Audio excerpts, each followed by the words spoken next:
And also Quran describes the various embryological stages in great detail in Surah Mu'minun, chapter number 23, verse number 12 to 14. It says, we have created the human being from minute quantity of liquid, a nutfa. Then we kept it in a place of security, the Qararim Makim. Then made it into a mudga, a chewed-like lump. Then made the mudga into izama, that is bones. Then clothed the bones with lahim, flesh. Glory be to Allah, who's the best to create. These three verses of the Quran describe the various embryological stages in great detail. It says we have created the human being from minute quantity of liquid, which we discussed, then made it into an alaka. Alaka, as I mentioned, one of the meanings is leech-like substance, which we discussed. The other two meanings, something which clings, and also congealed clot of blood. Today science tells us that the embryo clings to the uterine wall. And the last meaning, congealed clot of blood, today science tells us at this stage, the blood does not circulate in the embryo and the embryo looks like a congealed clot. So all three meanings of alaka, something which clings, a leech-like substance and congealed clot, alhamdulillah, all three meanings of alaka are perfect according to modern science. Then the Quran says, we place the alaka into a qararim makin, a place of security. And today science tells us that posteriorly, the embryo is protected by the spine, as well as posterior muscles, and anteriorly by the anterior abdominal wall, as well as the uterine wall. It says we made the alaka into mudga. Mudga means chewed-like lump.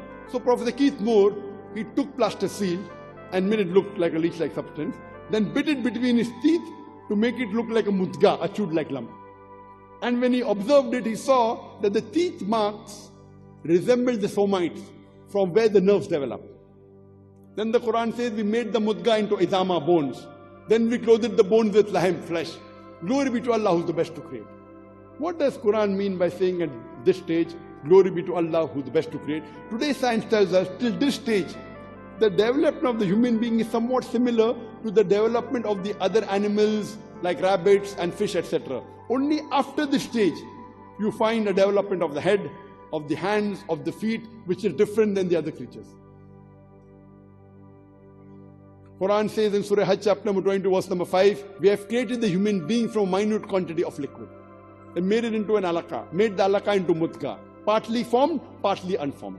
What does the Quran mean by saying partly formed and partly unformed? When Professor Marshall Johnson from USA, he was shown this verse, he said, at this stage of the embryo, some of the organs are complete, some are incomplete. Some of the cells are differentiated, some are undifferentiated. There is no better explanation than the Quran when the Quran says that partly formed and partly unformed. And Professor Keith Moore said, the description of the Quran of the various embryological stages based on the shapes is far more superior and easier as compared to modern embryology where we talk about stage 1, stage 2, stage 3. And when I did my medical college, I was in medical college in the first year in 1984. And when I did my medical college, we used to refer to, if you wanted to score high marks in embryology, we had to refer to Professor Keith Moore. If you wanted just pass, then the Indian author Inder Singh. And this book, The Developing Human, written by Professor Keith Moore, in the year 1982, he incorporated all the new things that he got from the Quran and the Hadith. And then for this book, he got the award for the best medical book written by any single author in that year. And then this book, Developing Human, was translated to various languages of the world. Due to shortage of time, I'll just mention two more scientific facts that is in the Quran. Quran says in Surah Qiyamah, chapter number 75, verse number 3 to 5, it says that when the unbelievers say, how will Almighty God be able to reconstruct our bones after we have died, after we have been buried? How will Almighty God be able to reconstruct our bones on the day of judgment? So the Quran says, tell them, Allah can not only reconstruct the bones, He can reconstruct in perfect order the very tips of the fingers. What does the Quran mean by saying Allah can not only reconstruct the bones, He can reconstruct in perfect order the very tips of the fingers? It was Sir Francis Galton in 1880 who discovered the fingerprinting method. And he said that no two fingerprints, even in 1 million people, are identical. And today, the police, the CIA, the FBI, the CID, they use the fingerprinting method to identify the criminal. Imagine, Quran talks about the fingerprinting method 1400 years ago.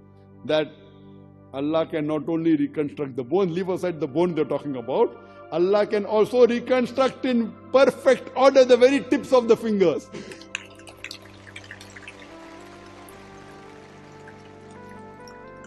Due to shortage of time, I will only mention one more scientific fact. Professor Zakir Naik, he hails from Thailand, and he spent a great deal of time in doing research on pain receptors.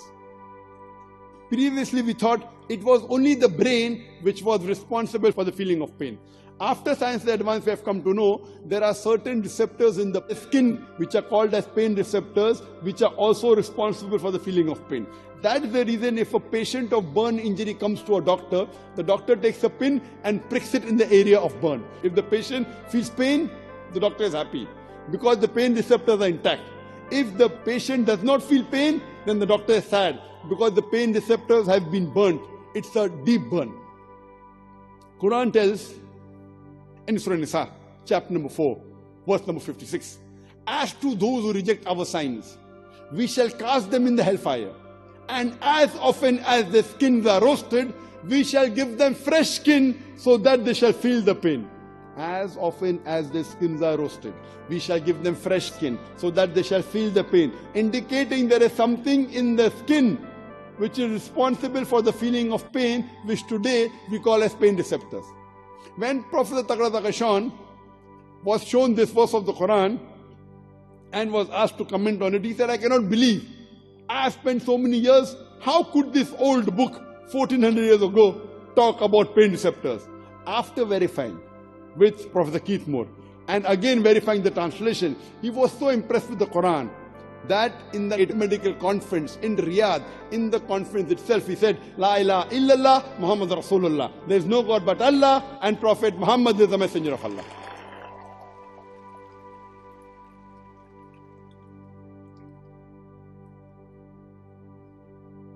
Who could have mentioned all these things in the Quran?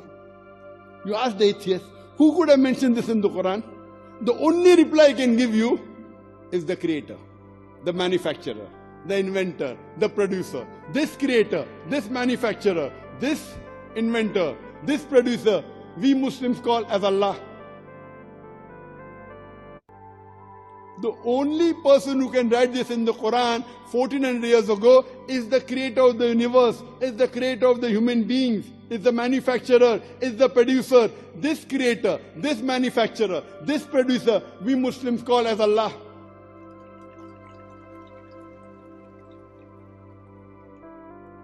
Someone will ask me, Brother Zakir, are you trying to use science to prove the Quran? I said no. For me, science is not ultimate. For me, Quran is ultimate. I am using my yardstick. My yardstick is the Quran. I am using my yardstick against the yardstick of the atheist, against the yardstick of the non-Muslim. For the non-Muslim, for the atheist, the Quran is not the yardstick, it is science. I am using his yardstick, the modern science, and comparing with my yardstick, the Quran, and trying to prove that my yardstick is far superior. So I can only prove the existence of Allah subhanahu wa ta'ala with the help of the Quran. Without the Quran, I cannot scientifically prove the existence of Allah subhanahu wa ta'ala, the existence of Almighty God. That's the reason. According to Francis Bacon, a very famous philosopher, he said, little knowledge of science makes you an atheist. In-depth knowledge of science makes you a believer in God. That's the reason today scientists are not eliminating God, they're eliminating models of God. La ilaha illallah. Let me remind you that Quran is not a book of science. S-C-I-E-N-C-E. As a very famous scientist by the name of Albert Einstein, who also got the Nobel Prize, he said that science without religion is lame, and religion without science is blind. Let me remind you that Quran is not a book of science, S-C-I-E-N-C-E, but it's a book of signs, S-I-G-N-S. It's a book of ayat. And there are more than 6,000 signs, more than 6,000 ayat in the glorious Quran, out of which more than 1,000 speak about science. And for all these thousands, if you use the theory of probability, how many zeros will be added on? Allahu Alam. 0.0000, keep on saying 000. So this book can only be from our creator, from our manufacturer, from our inventor, from our producer, who we call as Allah. So scientifically, with the help of the Qur'an, we can prove the existence of Allah subhanahu wa ta'ala. So this talk was mainly for the atheist and for the agnostic and for those who have the wrong concept of God, as well as those who have the right concept, to help them to prove to the others about the existence of Allah subhanahu wa ta'ala. I would like to end my talk with the quotation of the glorious Qur'an from Surah Fussilat, chapter number 41, verse 53 says, سَنُورِيهِمْ آيَاتِنَا فِي الْآفَاقِ وَفِي أَنفُسِهِمْ حَتَّى يَتَبَيَّنَ أَنَّهُ الْحَقُّ. Soon we shall show them our signs in the furthest regions of the horizons, until it is clear to them that this is the truth. Allah in this verse of the Quran takes it upon himself that to every human being, he will show them the signs in the furthest regions of the horizons until it is clear to them that this is the truth. Whether we do da'wah or not, Allah takes it upon himself that to every human being, before he dies, he will prove to them that this is the truth about the existence of Allah subhanahu wa ta'ala. I would like to end my talk by saying, no God, no peace. No God, no peace. No God, N-O. No God, N-O, no peace. No God, K-N-O-W. No peace, K-N-O-W, no peace. Wa akhiru da'wana alhamdulillahi rabbil alamin.